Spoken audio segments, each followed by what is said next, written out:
La semana anterior tuvimos la oportunidad de tratar el tema acerca de lo que era jactarse, y los que se jactan son los hombres, somos nosotros los que nos jactamos.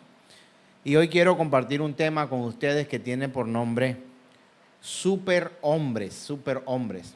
La Biblia ha mostrado en todo este tiempo también la actitud de algunos para manifestarse ante los otros e incluso como de parte de Dios también. Algunos llamados también creyentes tuvieron actitudes en el pasado que trataron como si se tratara de ellos mismos, envaneciendo su corazón y guiándose ellos mismos, y no permitiendo que el Espíritu de Dios sea quien les guiara.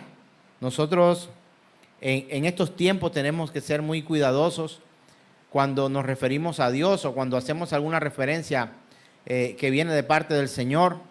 No podemos centrarnos solamente en nuestros anhelos y deseos, porque podemos anhelar y desear muchas cosas, pero la mayoría de las veces estas cosas no coinciden con el verdadero deseo de Dios. Por supuesto que hay unos deseos generales como el anhelar la salvación, el perdón de los pecados. Creo que todos los que creemos en el Señor anhelamos eso. Pero en cuanto tiene que ver con nosotros, en cuanto a nuestro presente o nuestro futuro, seguramente muchas de esas cosas quisiéramos nosotros cambiarlas. ¿Por qué? Porque sufrimos, vivimos en aflicción, nos entristecemos, hay cosas que quisiéramos que no ocurrieran. Pero usted y yo debemos estar tranquilos y confiados.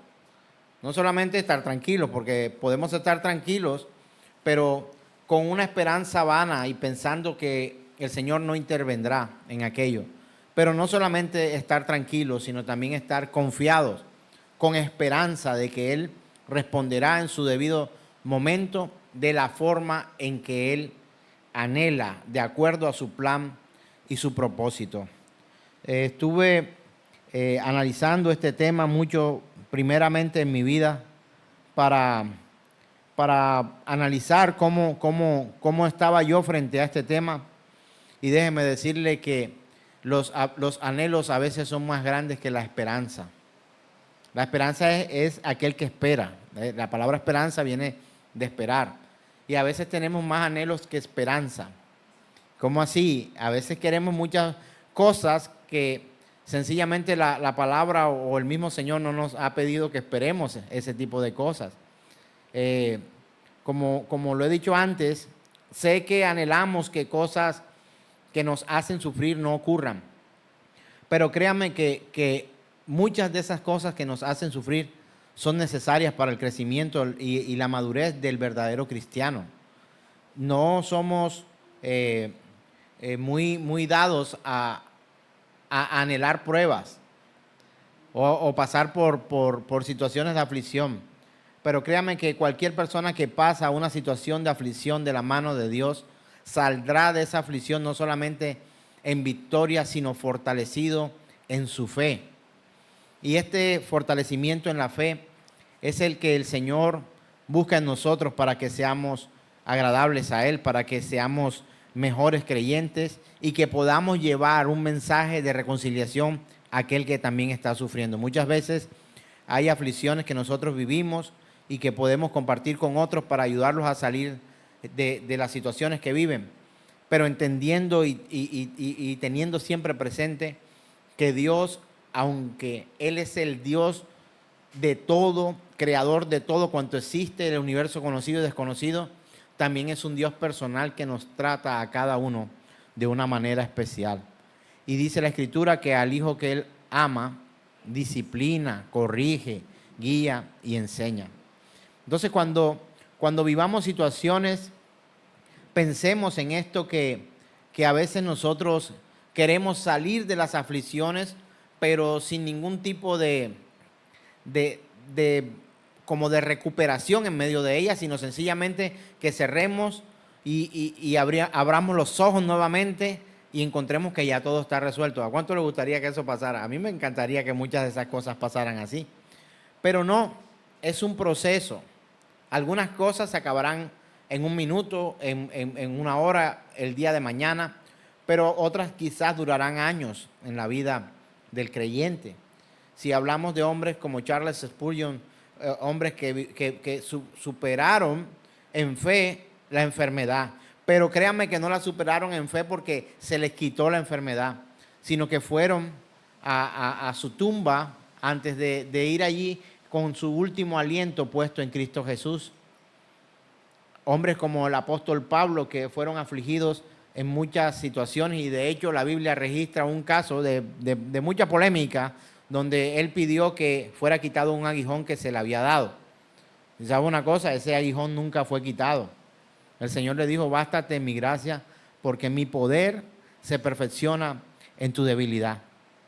Entonces, conscientes de esto, hermanos, sé que es un golpe al ego, es un golpe al ego el que alguien nos diga, pareciera hasta una mala noticia. Hay cosas que no van a pasar, pero otras mucho mejores sí van a ocurrir cuando ponemos nuestra esperanza en el Señor. No sé si usted alguna vez ha perdido un ser querido. Yo creí que el huérfano era el niño que perdía a sus padres, pero el huérfano no tiene edad. Cuando pierdes a tu padre, a tu madre, eres huérfano en esta tierra, pero tenemos un Padre todopoderoso. Y por mucho que yo anhele que mis padres regresen a compartir conmigo, esto no va a ocurrir. Y puede traer cierta aflicción a mi corazón el hecho de que anhele a mi hermano que partió, o una hija que perdí, o un empleo que quería y no lo pude obtener. Habrán cosas que no logremos. Habrán metas que no cumplamos en esta tierra. Pero si nuestra mente y nuestro corazón, nuestro anhelo y todas las fuerzas que tenemos están enfocadas en cumplir metas que son para esta tierra, hermanos, vana es nuestra vida. Nos lleva a un tiempo muy limitado, cuando Dios nos ha creado para la eternidad. Sus promesas eternas son las que más debemos nosotros anhelar. Por supuesto, un empleo en esta tierra, un techo, un vestido para vestir y un plato de comida en la mesa, ojalá más regular, quisiéramos muchos, porque a veces hay momentos en los que el alimento escasea o el dinero no está. Pero créanme, estas son aflicciones temporales, cosas que caducarán, tienen fecha de vencimiento, momentos. Llegará el momento en que no necesitaremos el dinero, donde no necesitaremos los títulos, donde no necesitaremos los primeros lugares, los puestos, los reconocimientos en esta tierra, sino que el Señor mismo enjugará la lágrima de nuestros ojos y nos llenará y nos traerá satisfacción. Él satisfacerá nuestros deseos y nuestros anhelos más profundos, los eternos, porque hay cosas que a veces queremos, pero que no hacen parte del propósito de Dios. Yo quiero que usted hoy me acompañe a orar antes de empezar a leer la primera cita bíblica, para que tengamos conciencia de lo que ahorita vamos a escuchar por parte del Señor.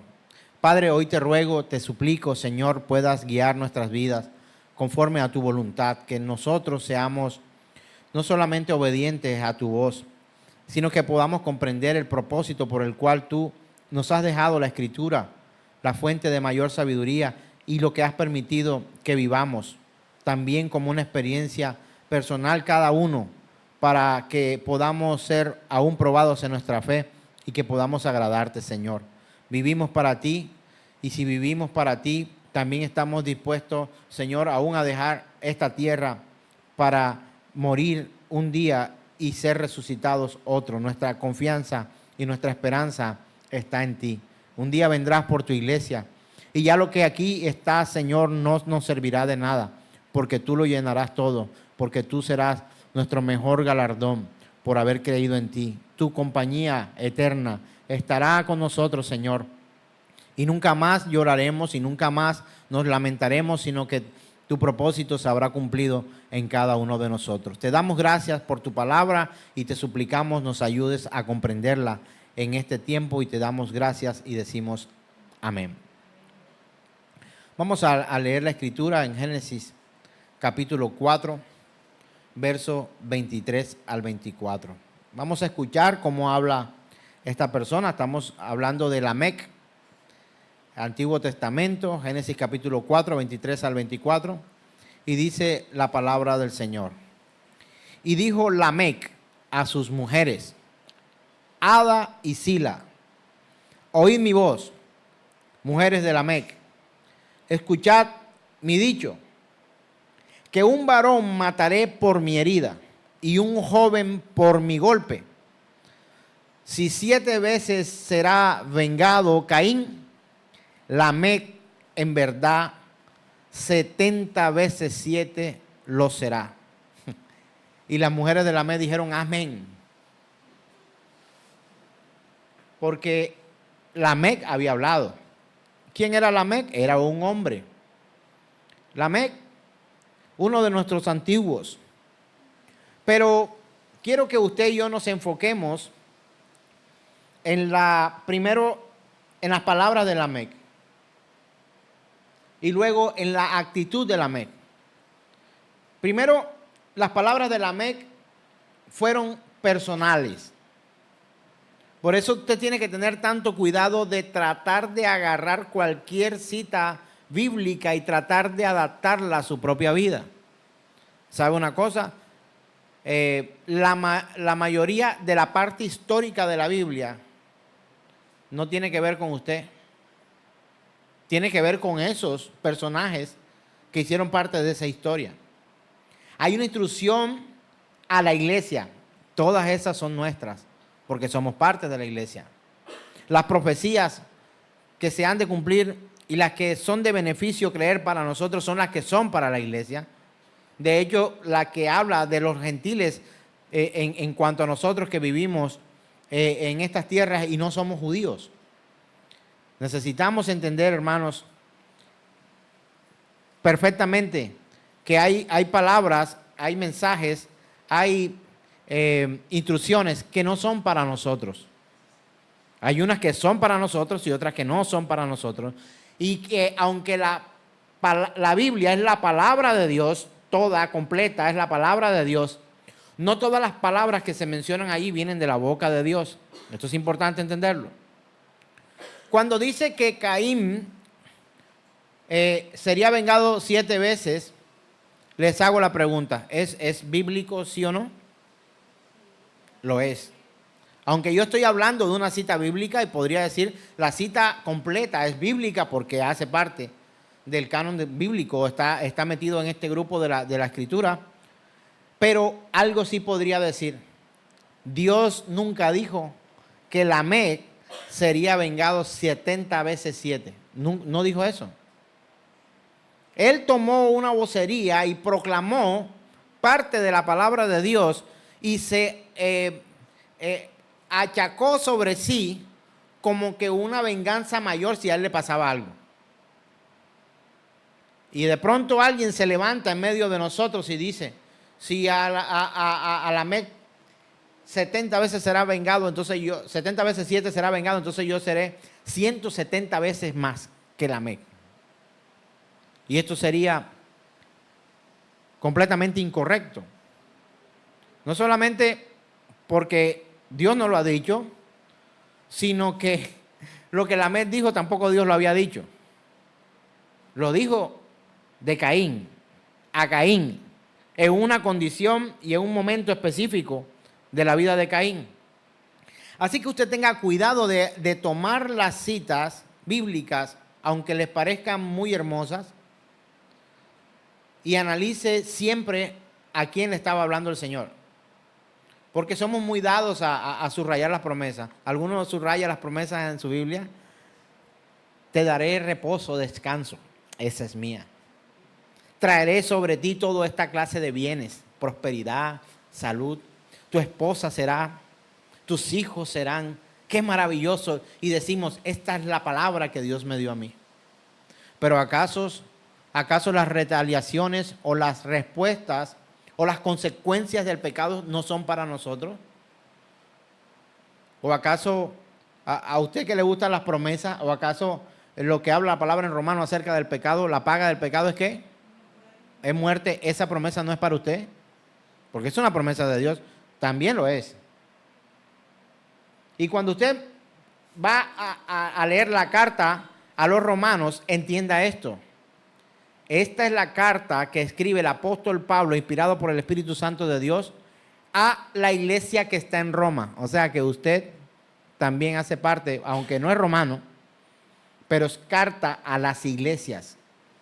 Y las cartas del apóstol Pablo nos enseñan a nosotros como iglesia lo que debemos y no hacer, en qué creer y en qué no creer. Hay una inspiración por parte del Señor en estos hombres que escribieron estas cartas dirigidas a las iglesias para que las iglesias supieran la forma en que debían comportarse y de qué podían echar manos para vivir una vida cristiana. Pero si nosotros miramos, algunos hombres trataron de usurpar el lugar de Dios y hablar de parte de Dios, y la Biblia habla de falsos profetas, de falsos apóstoles, de falsos evangelistas, de falsos maestros, de todos los ministerios dados por el Señor, hay falsos. Hay unos verdaderos y hay unos falsos. Y algunos de ellos utilizaron, como hoy en día, autonombrarse con títulos falsos para reproducir en medio de sus congregaciones o comunidades mensajes falsos. ¿Sabe qué produce un falso profeta? Un falso maestro, un falso evangelista, un falso pastor, un falso, ¿cuál me falta? Evangelista, pastor, apóstol, profeta, evangelista, maestro y pastor. ¿Sabe qué produce estos falsos ministros? Falsos creyentes. No producen otra cosa. Y esta persona estaba hablando o lanzando una maldición a otra persona para que no le pasara nada. Era una forma como de amenaza. Estaba como hablando cosas para que él fuera, entre comillas, protegido de alguna manera. ¿Sabe una cosa? Este no está en medio de nosotros. Este Lamec del que habla la Escritura no está en medio de nosotros. Un día tenía que morirse y murió. De la forma en que Dios permitió que muriera. Fuera espada, de viejo, de lo que sea, usted y yo un día vamos a partir de esta tierra. La forma, el día, cuando ocurra, será porque Dios lo ha permitido. Entonces dejaríamos de creer en un atributo de Dios que se llama soberanía. Soberanía. Ahora, ¿quiere Dios que tú sufras? Dios no quiere que tú sufras. Pero en medio de su amor por nosotros, permite el sufrimiento para que podamos crecer y avanzar en muchos aspectos de nuestra vida. Ahora, ¿por qué se permite el sufrimiento en esta tierra y por qué todo no es color de rosa aquí? Porque esta no es nuestra morada final. Porque el Señor Jesús lo anunció, en este mundo tendremos ¿qué? Aflicciones. Y Él que dijo, no teman, yo he vencido a este mundo. Y llegará un día donde no habrá más llanto ni dolor. Esa es una promesa para nosotros. Él enjugará la lágrima de nuestros ojos. Nos cuidará, no tendremos dolor, ya no habrá enfermedad. Ya no habrá mal vecino. Ya no habrán atracadores allí. Y podremos disfrutar de eso. Pero mientras vivamos en esta tierra, a eso nos vamos a enfrentar. Al engaño, a la mentira, a las heridas que nos causan incluso nuestros seres queridos. Esta es la realidad de este mundo. Que nos hiera un extraño. Uno podría decir, eso lo soporto, pero el de mi propia casa, hermano, Dios también lo permite. Y tenemos que sobreponernos a esto y echar para adelante, como decimos acá en la costa colombiana, y vivir de acuerdo a la voluntad de Dios, porque sabe algo, un día esto va a acabar y ya no vamos a tener estas aflicciones. Vayamos al libro de Esther, capítulo 5, verso 11. Encontramos también otra forma de referirse altiva. Esther capítulo 5, verso 11 dice de la siguiente manera: y les refirió Amán la gloria de sus riquezas y la multitud de sus hijos y todas las cosas con que el rey le había engrandecido, y con que le había honrado sobre los príncipes y siervos del rey. Estamos hablando de Amán, este hombre que no se quiso portar muy bien con el pueblo del Señor y se jactaba también. Pero un día Amán también se vistió de deshonra, de tristeza, de luto, de aflicción y también murió. Entonces podemos nosotros empezar a vivir una vida tratando de presentarnos ante los hombres como si fuéramos nosotros superhéroes, superhombres. Esto de superhombres, yo no vine a hablarle hoy de los héroes que llaman de la fe, que no lo llama la Biblia, lo llamamos nosotros, le damos mucha más honra al nombre de ellos muchas veces que al nombre de Dios mismo. Y creemos que todos estos hombres hicieron estas cosas porque ellos eran no solo capaces, sino que tenían el talento para hacer estas cosas. Hermano, la Escritura dice que de lo vil y lo menospreciado tomó Dios para avergonzar a los sabios. Le dijo al apóstol Pablo, ¿sabe una cosa? Yo no le quito el dolor o la aflicción que usted tiene. ¿Sabe por qué? Porque mi poder se perfecciona en su debilidad. ¿Has escuchado los grandes hombres de Dios? Este tipo de afirmaciones que algunos hacen. Los grandes hombres de Dios. No hay tal cosa.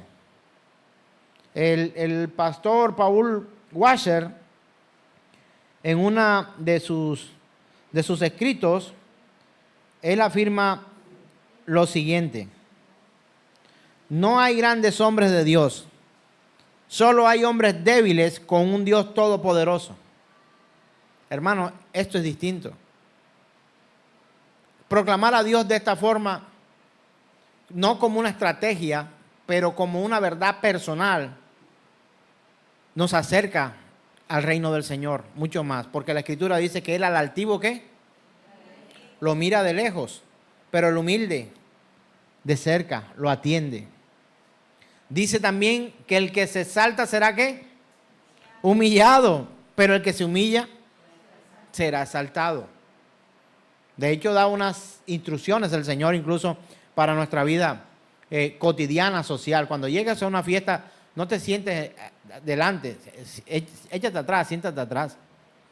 Porque es mucho más vergonzoso que te sientes delante y luego venga alguien, dice la Escritura, que el Señor dijo, más importante que tú. Y te quiten de ahí y te corran para poner a otro que es más importante que tú. Es mejor esto, ¿sí o no?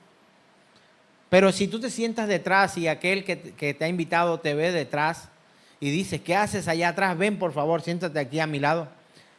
Será completamente distinto. Será diferente y viviremos distinto. Nosotros nos llenamos de mucho orgullo y mucha valentonía cuando hablamos de nosotros, de nuestros logros y nuestras capacidades. No está mal amarse a sí mismo, pero la enseñanza por parte del Señor es: amarás al Señor tu Dios con todo tu corazón, con todas tus almas, con todas tus fuerzas, con todo, con todo, con todo, con todo. De hecho, más que a ti mismo. Cualquier cosa que se ponga delante de Dios para que tú ames más, incluso tú mismo, es un ídolo, es idolatría. Entonces a veces hablamos de lo que tenemos, de lo que podemos, de lo que sabemos. Y si vamos a la Escritura, en Isaías capítulo 2, versos 20 al 22, encontramos esta gran verdad. Hay algo de lo que nosotros pudiéramos mirar aquí también. Juicio de Jehová contra los soberbios. Dice, aquel día arrojará el hombre a los topos y murciélagos sus ídolos de plata y sus ídolos de oro, que le hicieron para que adorasen. Y se meterá en las hendiduras de las rocas y en las cavernas de las peñas o piedras, por la presencia formidable de Jehová y por el resplandor de su majestad, cuando se levante para castigar la tierra. Dejaos del hombre cuyo aliento está en su nariz, porque ¿de qué es él estimado?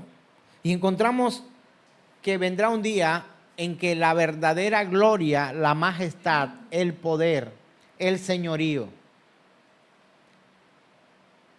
la soberanía Todos los atributos de Dios serán expuestos de una manera que quizás te olvidarás de aquel que se jactaba de vivir en medio de los hombres como un superhombre.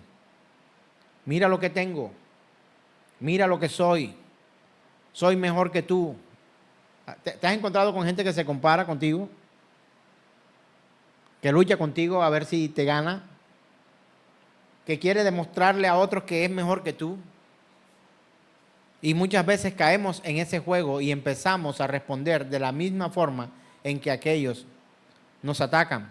Y tratamos muchas veces nosotros también de sentirnos de esa forma, porque de una u otra forma aquellos psicólogos que nos dijeron hay que valorar al niño, todo lo que haga. Hay que aplaudirlo, hay que motivarlo, hay que elogiarlo. Mire, estamos hartos de elogios.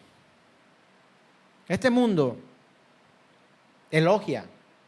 ¿Pero qué elogia? Elogia más lo malo que lo bueno.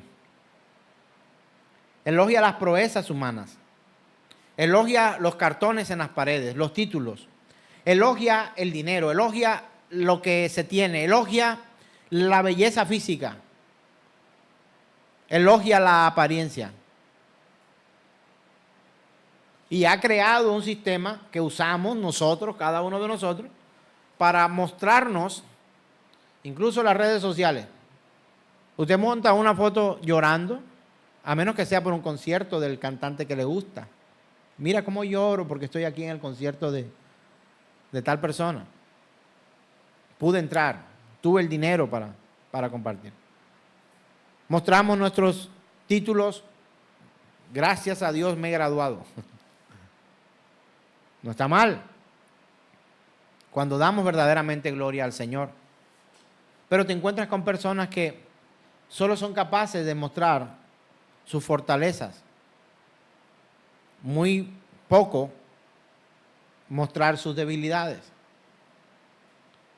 Por supuesto que nuestra vida privada debe estar privada, pero nuestra vida pública debe honrar a Dios públicamente, valga la redundancia. Tenemos una vida privada y tenemos una vida pública. Honra a Dios tanto en tu vida privada como en tu vida pública. Honra al Señor. ¿De qué te jactas si todo lo que tienes te ha sido dado? ¿De qué podemos nosotros sentirnos más orgullosos si nada de lo que hemos conseguido lo hemos conseguido solo? Nadie ha conseguido algo solo. Nadie. En algún momento necesitó de una madre que le amamantara. Empecemos por ahí. De los días de vida, ¿no? O de alguien que le diera un tetero. O de alguien que limpiara su suciedad. De alguien que lo aseara. El hombre necesita, desde que nace hasta que muere. Tanto es que cuando tú te mueres no tendrás que preocuparte porque alguien te llevará al sepulcro. Te cargarán tu cuerpo y te van a llevar. Así como cuando naciste te cargaron para que vivieras, te bañaron, te asearon. Bueno, también te van a arreglar el día que mueras. Ojalá eso pueda ser posible en todos. Porque también recuerdo a nuestros hermanos perseguidos, muchos cuerpos desaparecidos. O tirados o puestos ahí para que la intemperie y el tiempo y los años y el sol acabe con sus cuerpos. O tirados a un lugar donde la naturaleza misma devorará ese cuerpo. Pero déjame decirte algo, bajo condiciones normales, desde que nacemos hasta que morimos necesitamos. Y aquel que muere de esa forma y que su cuerpo es tirado así, alguien de buen corazón o alguien con algo de lógica y humanidad diría, habría que darle cristiana sepultura, cavará un hueco y echará allí el cuerpo inerte de aquel. Hermanos, no somos superhéroes, no lo somos. Y por la palabra nuestra nada es creado. Y nos enseñaron mal muchos, enseñándonos a declarar, a profetizar, a decretar, a establecer y este tipo de palabras que nos llevan a nosotros a tomar el papel de Dios o a pretender, más bien dicho, el papel de Dios. Tanto tu futuro como tu presente están en las manos de Dios. No puedes agregarle nada a tu destino. Nada. Pastor, pero si estudio una carrera, Dios te permite que estudies. Pastor, pero si me caso con una buena mujer, Dios permite que encuentres una buena mujer. Pastor, pero si yo trato de cuidar a mis hijos y enseñarlos en el temor del Señor, Dios te permite que ese tipo de cosas ocurran. Hermano, tú y yo dependemos de Dios. Tú y yo necesitamos a Dios. Y tú encuentras hoy hombres y mujeres incluso también autodenominados, ungidos y especiales, místicos, llevados por doctrinas como la gnosis y el conocimiento, ¿sabe? Se hacen ídolos ellos en medio de sus congregaciones. Hablaba con alguien hace poco y le decía, una de las cosas que puedo asegurarte es que me puedo declarar culpable y pecador delante de nuestra congregación, y ya los que vienen con nosotros hace muchos años esto no les escandaliza. ¿Y sabe por qué? Porque lo soy. ¿Y sabe por qué lo afirmo de esta forma? Porque la Biblia habla de mí de esa forma, habla del hombre, que el hombre es pecador, que el hombre tiende al mal, que si fuera por el hombre no buscaría a Dios nunca, que si no fuera por Dios que quita el velo, que trae la revelación a través de su Espíritu Santo de la Escritura, seguiríamos viviendo en bochornosos eventos unos tras otros. Pero Él ha traído a nuestras vidas salvación y vida eterna y luz para poder ver en medio de la oscuridad en que este mundo está. Pero no podemos llenarnos de orgullo y vanagloria. No somos superhombres. Un día vamos a morir. Con mi esposa estos últimos días hemos estado estudiando historia a través de una serie que estamos estudiando de diferentes monarcas. Y ¿sabe una cosa? Todos mueren. Todos mueren. Por muy grande que su nombre fuera en aquel momento o que sea hoy, están muertos. Murieron. Las grandes estrellas del deporte, ¿qué les ocurre a ellos? Porque un día no tocan el suelo de las alturas en las que andan, porque hacen mucho más goles o hacen más kilómetros o ganan más torneos o tienen más copas, etc. Pero ¿sabe? Un día se ponen viejos y otros gordos y otros se enferman, y de hecho muchos muy bien atléticos mueren en las canchas. Muerte súbita en deportistas. Hermano, ¿de qué podríamos jactarnos nosotros? ¿Por qué tendríamos que considerarnos nosotros superhombres? ¿O es que has considerado que cuando la Biblia habla que alguien hizo algo bien, lo hizo porque esa persona es buena y no porque Dios puso algo ahí en ese hombre para que ejerciera y para que el propósito de Dios fuera cumplido? Necesitamos poner los pies sobre la tierra, hermanos. Usted y yo comemos porque a Dios le place que comamos. Usted y yo tenemos un empleo, los que tenemos un empleo porque Dios nos permite tener un empleo. Y tanto como alimenta al que tiene un empleo, también alimenta al que no lo tiene o no ha pasado por una circunstancia como esta. Yo me he quedado mucho tiempo sin un empleo y he estado al lado de otros que nunca se preocuparon incluso por mí. Ellos teniendo un empleo y yo sin un empleo y trabajando para Dios, y nunca se preocuparon por mí. Pero ¿sabe una cosa? Dios nos ha mantenido. Y tendremos no solo empleo, sino vida. Y tendremos salud. Y tendremos oportunidades. Y tendremos todo lo que pudiéramos llamar bueno en esta vida, si Dios quiere. Así que nuestros planes no pueden ser de superhombres. Qué triste escuchar hoy que la mentalidad de reino que hoy profesan muchos en muchos lugares es que tienes que tener mentalidad de reino al vestir. ¿Qué quiere decir eso? Que esa persona viste de una forma espléndida, la mejor marca. No, es que mira la marca, uy, no, esa camisa vale 800,000 pesos. Uy, pastor, tiene mentalidad de reino. Pero mi hermano que tiene una camisa de 4,000 pesos porque la pudo comprar de segunda para venir a reunirse con nosotros acá, entonces no tiene mentalidad de reino porque su camisa no vale lo que vale la que yo tuviera puesta. No, hermanos, no somos superhéroes. No lo somos. Ahora, vayamos lo que usó el profeta Jeremías para advertirnos, para confrontar al pueblo de Dios. Jeremías capítulo 9, versos 23 y 24. Encontramos algo tremendamente poderoso acá. Dice la palabra del Señor. Así dijo ¿quién? Jehová el Señor. Dijo el Señor. Atienda bien esto. ¿Quién lo dijo? El Señor. Dice, no se alabe el sabio en su sabiduría, ni en su valentía se alabe el valiente, ni el rico se alabe en sus riquezas. Verso 24. Mas alábese en esto el que se hubiere de alabar. ¿En qué? En entenderme y conocerme. Que yo soy Jehová que hago misericordia, juicio y justicia en la tierra. Porque estas cosas quiero, dice el Señor.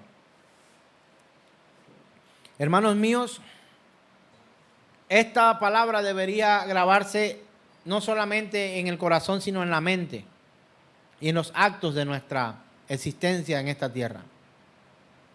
Dice claramente, ¿cuál es el orgullo del sabio?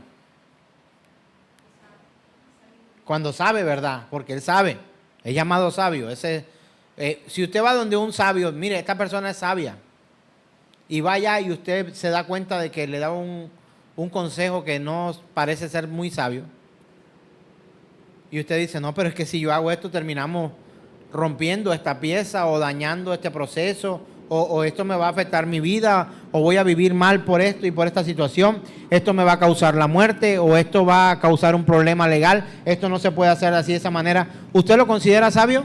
Usted no lo considera sabio.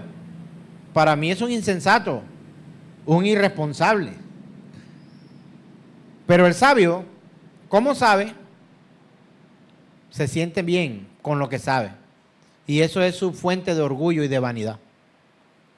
Así que no te alabes por lo que sabes. Comparte con otros.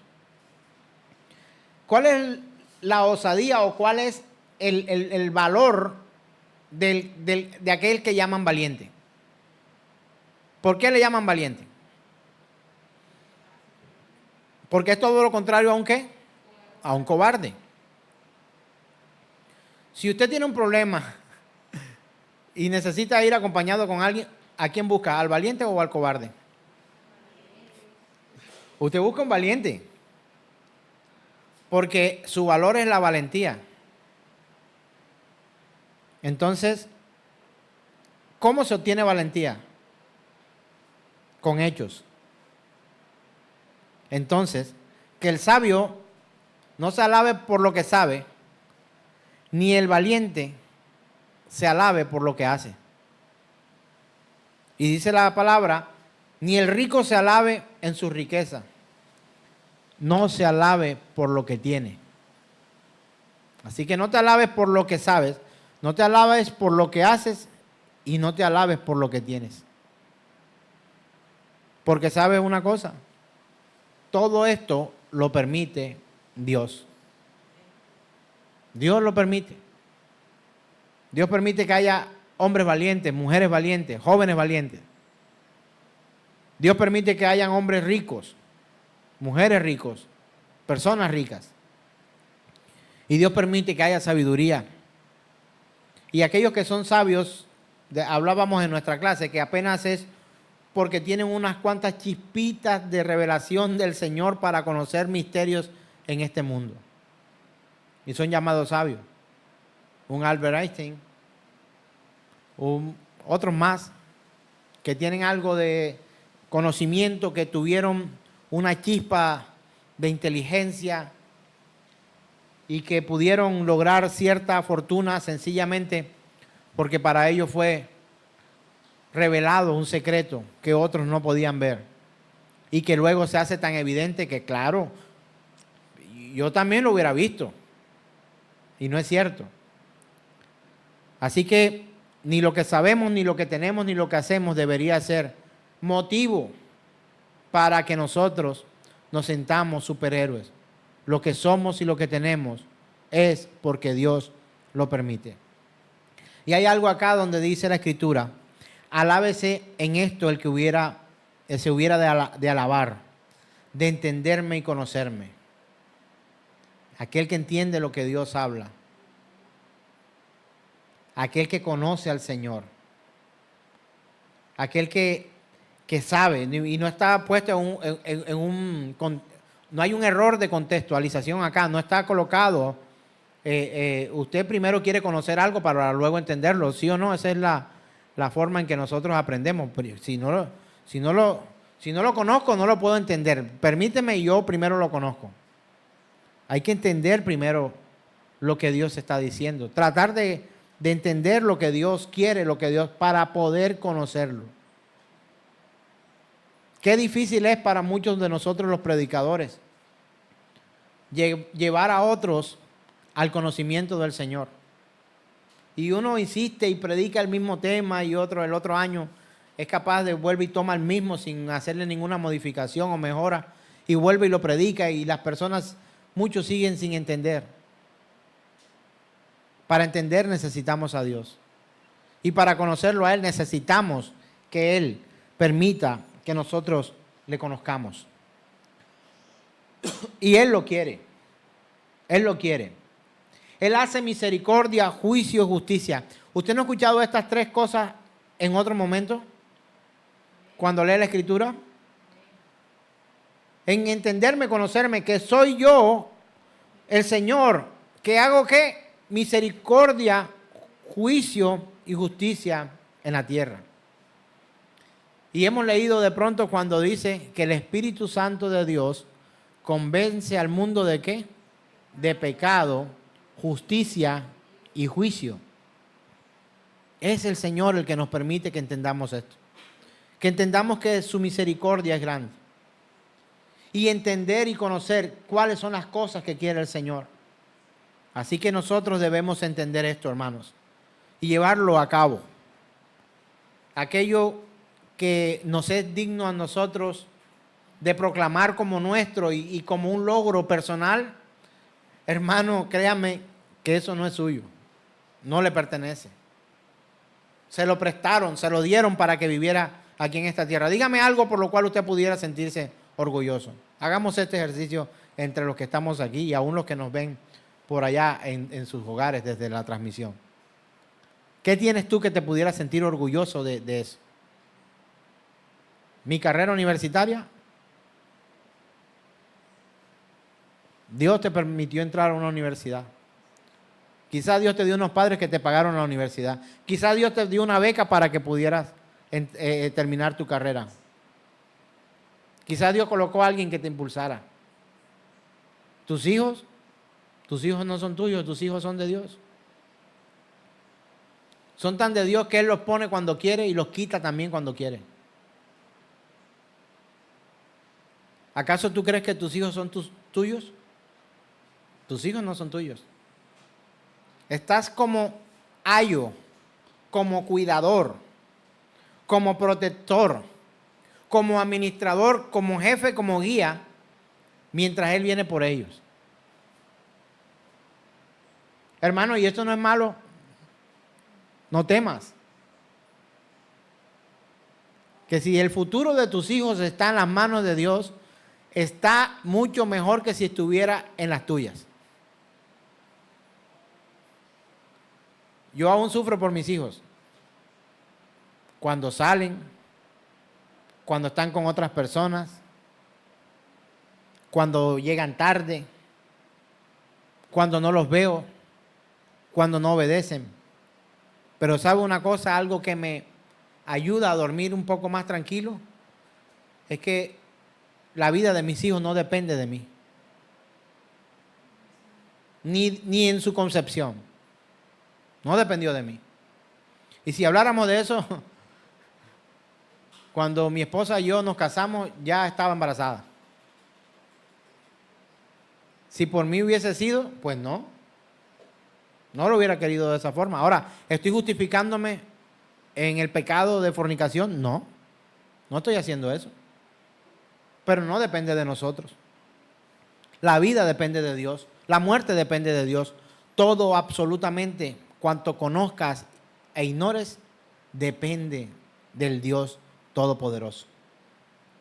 Así que, hermanos, toda persona que ha visto algo de justicia, de bueno, de fidelidad, algo de elogio en ti, recuerda que eso que están elogiando lo puso Dios en tu vida. Lo permitió Dios para que lo disfrutes. Es así, hermanos. Así que no nos sintamos superhombres. Y a veces tomar como la vocería para decir, este empleo me lo dan porque ya yo lo decreto. Tenga cuidado, hermano, con esas palabras. Profetizo que tendrás, profetizo que no habrá. Hermano, el profeta Elías, cuando fue a orar para que no lloviera, quien cerró los cielos fue Dios. Y quien le dio la instrucción a Elías para que proclamara eso fue Dios. Si usted lee bien el capítulo 15 y lee alrededor del capítulo 15 del libro de los Reyes, cuando Elías dice, tremendo, y este tipo hizo hasta llover fuego del cielo. No, Elías no hizo llover fuego del cielo. Quien envió fuego del cielo fue Dios. De hecho, si usted analiza la Escritura y lee la palabra con detenimiento, cuando él oró para que no lloviera, Dios lo mandó. Y cuando él oró para que lloviera, Dios le dijo, ¿sabe una cosa? Vete allá y ora para que llueva. Cuando venía el fuego del cielo, le dijo, bueno, te vas a presentar allá y vas a hacer esto. Vas a echar agua y vas a organizar esto de esta forma y vas a demostrar delante de todos cuál es el Dios verdaderamente poderoso de esta tierra. Elías no hizo llover fuego del cielo. Porque un hombre no puede producir fuego del cielo. El cielo no le pertenece. Cuando lleguemos al cielo seremos inquilinos. Viviremos ahí porque Él nos ha invitado a su casa. Fue a preparar morada al Señor Jesús para nosotros, para que cuando lleguemos nos diga, bienvenido a casa. Aquí estás. Vas a permanecer aquí, pero las normas ya fueron dadas. Adelante. Entra en el gozo de tu Señor. Así que no somos superhombres, no somos superhéroes. Podemos caer, todos. Quien les predica ha caído muchas veces. Quien les predica necesita de la misericordia y la gracia de Dios para vivir, para comer, para predicar, para hablar del Señor, para tener quizá la valentía de poder decirle a usted la verdad del Evangelio en su rostro. Porque, ¿sabe? Por mucho tiempo prediqué con temor, pensando en que quizá no le vaya a gustar a la gente. De pronto se vayan a sentir ofendidos. De pronto, y me prometí algo, suavizaré mis palabras, pero la palabra de Dios procuraré a lo máximo dejarla intacta para que otros conozcan al Señor y no a mí. Para que la gloria sea para Él y no para mí. Ay, pastor, pero es que usted es especial. Especial es Dios. Yo soy un hombre tan pecador como tú. O peor. Quizá ostentes mayor santidad. Y si la tienes, te la dio Dios. Porque no somos santos por nuestros propios medios, sino que somos, ¿qué? Santificados. Porque no somos salvos por nuestros propios medios, porque somos salvados. Y así, todas las cosas que tenemos. Si leemos Romanos capítulo 3, verso 28, podemos ver la conclusión del apóstol Pablo. Una conclusión anticipada. Dice, concluimos pues que el hombre es justificado por fe sin las obras de la ley. ¿Sabe por qué? Porque las obras de la ley fueron dadas para que todo el que esté bajo la ley muera en pecado. Para que entienda que necesita a Jesucristo. Todo fue encerrado bajo pecado por la ley, para que nadie pueda autojustificarse. Nadie puede lograrlo. Y él utiliza esta palabra aquí, concluimos. Eso significa tomar en cuenta, conmutar, calcular. Ahora, haciendo un cálculo de esto, es lo que está diciendo el apóstol Pablo a los romanos. ¿Qué concluimos? En que el hombre es justificado por la fe sin las obras de la ley. ¿Sabe por qué? Porque si usted hiciera algún mérito para ser salvo, entonces usted no fuera salvo por la gracia de Dios, sino por lo que usted hizo. Y quiero que aquel que lucha con el pecado sepa, el que lucha con el pecado, no el que se deleita en el pecado. El que practica el pecado es diferente a que una persona hubiera pecado. Una cosa es, somos pecadores, pero los verdaderos hijos de Dios no practican el pecado. Eso tenemos que entenderlo. Vamos a pecar, sí, pero no somos practicantes del pecado. ¿Algún futbolista aquí? Usted juega fútbol a veces. Algún día en la vida ha jugado o jugará. Pero futbolista no es, no practica el fútbol. ¿Es runner, corredor? No. Pero si lo practica es un corredor. No que los hijos de Dios y los que creemos en el Señor no volvamos a pecar. Pero no podemos convertirnos en practicantes del pecado. Y usted dejará de vivir en aflicción. Y sabe una cosa, al que se aflige cuando peca, es una buena muestra de que hay un llamado a su salvación. Pero al que no le importa, el que no lucha contra el pecado. El creyente lucha contra el pecado desde el día de su conversión hasta el último día sobre esta tierra. Hasta que seamos perfeccionados en y por Cristo Jesús, Señor nuestro. Hasta que alcancemos la estatura del varón perfecto. Ninguno de nosotros cumple ese requisito sin Cristo Jesús. El pecador tiene que llegar a un momento donde se vea carente de absoluta autosuficiencia. Muchos, recuerdo en la época de la pandemia, se hizo como una peregrinación alrededor de todas las iglesias. No sé si alguno de ustedes me acompañó. Íbamos a la puerta de las clínicas donde la gente estaba muriendo y estaban los infectados por el COVID-19. Y estando en las puertas de esas clínicas y hospitales en nuestra ciudad, escuché tanta paporreta, tanta palabra ofensiva para Dios. Por la oración que hoy hacemos nosotros.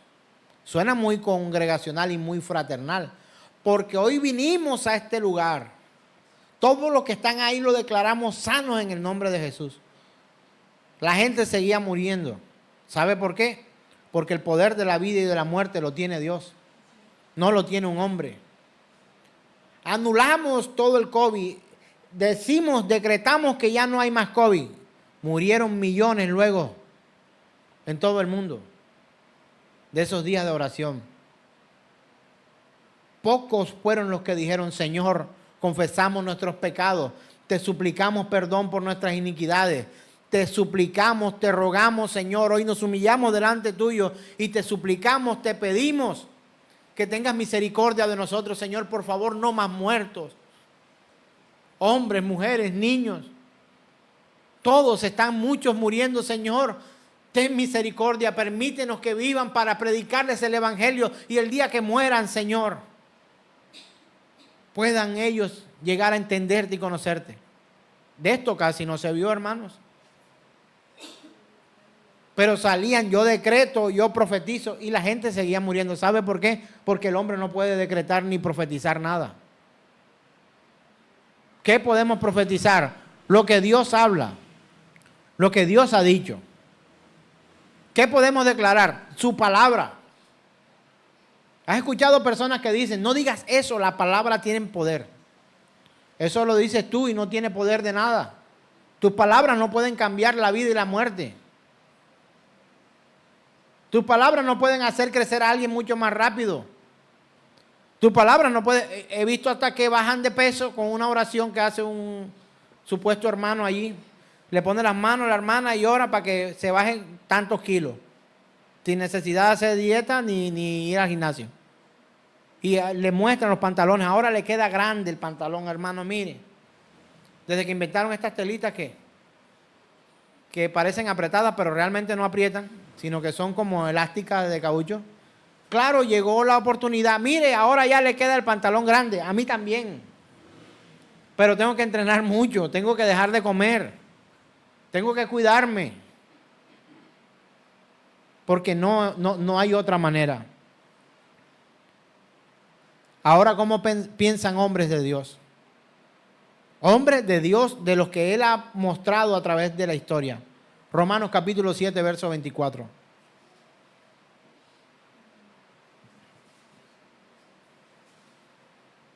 Romanos capítulo 7, verso 24. Apóstol Pablo declara lo siguiente: miserable de mí. Romanos capítulo 7, verso 24. Miserable de mí, ¿quién me librará de este cuerpo de muerte? Esas fueron las palabras que pronunció el apóstol Pablo. Vamos a Job 42, 5 y 6. Palabras de Job. Dice: de oídas te había oído, mas ahora mis ojos te ven. Por tanto me aborrezco y me arrepiento en polvo y ceniza. ¿Cuándo pudo decir Job esto? Cuando vivió en la suma profunda, lo que para él era infinita aflicción. Yo había escuchado de ti, pero ahora te puedo ver. ¿En dónde? En medio del dolor, de la pérdida, de la aflicción. ¿O es que acaso Dios es solo Dios de valles y de montes? ¿De ríos y de mares? ¿Acaso no es Dios también en el desierto? ¿Acaso no es Dios de cuevas con fosos de leones o de hornos de fuego? La Escritura nos dice, estaban aquellos amigos de Daniel y querían que se postraran ante la estatua del rey cuando sonaba la música, y los amenazaron diciendo: hemos calentado el horno, si no se postran van para adentro.